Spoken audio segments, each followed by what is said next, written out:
నాకు స్పాట్లో ఇచ్చేయండి సీన్ అంతే. ముందెళ్ళి చదువుకోవడాలు ఏముండదు. అది కాదండి, మీరు ఎవరు తమిళియన్ నేర్చుకోండి. నో, స్పాట్కి వచ్చి నాకు చెప్పండి సీన్ అంతే.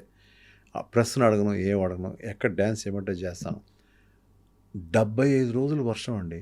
సార్ 75 రోజులు అమ్మాయి మీద వర్షం పడింది.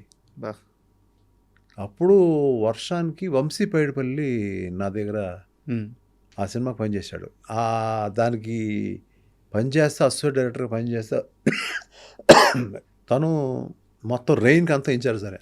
ఓకే.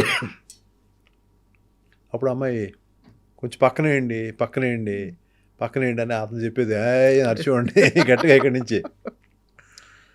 సో అట్లా అమ్మాయి కొన్ని సీక్వెన్సెస్ అయితే నా వల్ల కాదు ఏడ్చేది అమ్మాయి. నేను చెప్పాను కదా, చాలా కష్టం ఉంటుంది, రైలు వెళ్తూ ఉంటుంది, దూకాలి అని చెప్పాను కదా నీకు. కళ్ళు నీళ్ళు పెట్టుకుంటే అట్లాగా వెళ్తే వెళ్ళిపో నీ ఇష్టం